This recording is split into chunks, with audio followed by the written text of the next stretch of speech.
Guys, what's up? Let's talk these three unknown male DNA profiles, and are there factually alternate suspects?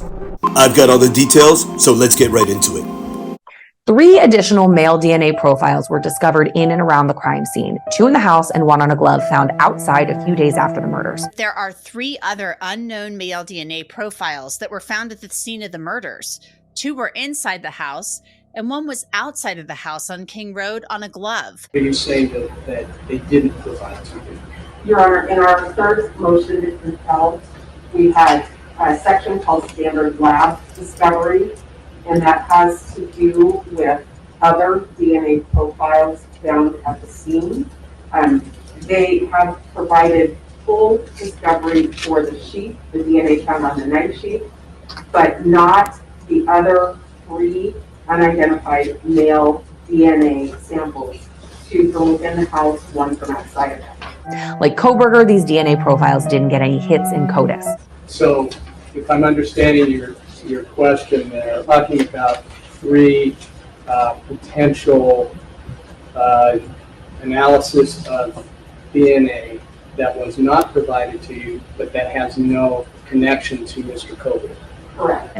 A glove certainly could have belonged to the killer, and the two other male DNA profiles were discovered, quote, where the deceased were located. So how big of a deal could unidentified DNA be in Brian Kohberger's trial if it happens in 2025, as we expect? Joining me to discuss this is Law and Crime host Janice Bilbor. She's also a defense attorney. When we first heard about this unidentified DNA, we were all like, wow, that sounds like it could be a big deal. Pretty big leads, if you ask me. And as far as we or the defense are aware, it's not clear whose DNA that is. But I also think about a college house as just a giant petri dish full of God knows whose DNA. So, Anjanette brings up an excellent question here. What might make these three unknown male DNA samples at 1122 King significant? We have to keep in mind that with DNA, context is everything.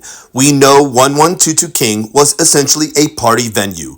There would be copious amounts of male DNA, skin cells, saliva, hair, etc., all over that property. So let's break down what we know and what we don't know about the DNA in terms of context. First up, we know up on the third floor under Madison Mogan, there was Mr. Kohberger's skin cell trace DNA on the button snap of a leather knife sheath, reported to be a, quote, fraction of a nanogram. So we are talking a teeny tiny microscopic speck of skin cells that literally could balance on the tip of a pin. Next up, we know there are two unknown male DNA samples found inside, quote, where the deceased were located. So what might set these male DNA apart from the, quote, party venue DNA? Could this male DNA be blood? Further, could the male DNA have found to be commingled with the victim's blood? Oftentimes, an assailant with an edged weapon, especially multiple victims, leaves their own blood DNA behind at the crime scene. By the second or third victim here,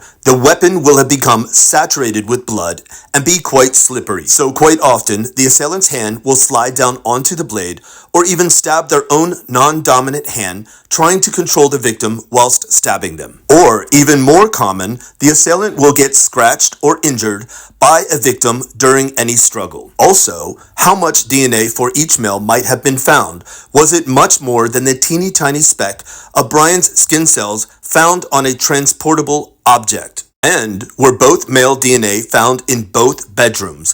If so, that would be extremely compelling evidence for the defense in terms of alternate suspects. Lastly, we know there was an unknown male DNA profile found on a glove outside 1122 King. It is highly likely the assailants wore gloves, but again, context is everything. Could there have been male skin cell DNA found inside the glove and perhaps even victim blood DNA on the outside? We simply just do not know. The defense recently referenced, quote, the many facets of DNA pursuant to expert testimony, so context will be everything when these profiles arise at trial. Okay, so what do you think about the defense specifically naming or identifying these three sources of male DNA that were never identified or they're unknown? I think it's a huge deal. And of course, I agree with you that in this type of house, there's going to be a lot of DNA from a lot of different people, right? And it might have gotten there in non-nefarious ways. But when you're dealing with a crime of this magnitude, of this seriousness, you do want to test all the testable DNA at the crime scene. Any response? Your Honor, we didn't realize this was going to be an issue today. We had given the defense everything that we received from the lab. They've asked for DNA workups on other people. To the extent that they don't have them, they weren't done. We can't produce something that doesn't exist. So this is going to be big, and especially from a defense perspective, if it doesn't get, sort of fettered out pre-trial, you can bet your bottom dollar that this is going to be part of the defense in this case. This kind of DNA untested would be monumental in this case for the defense.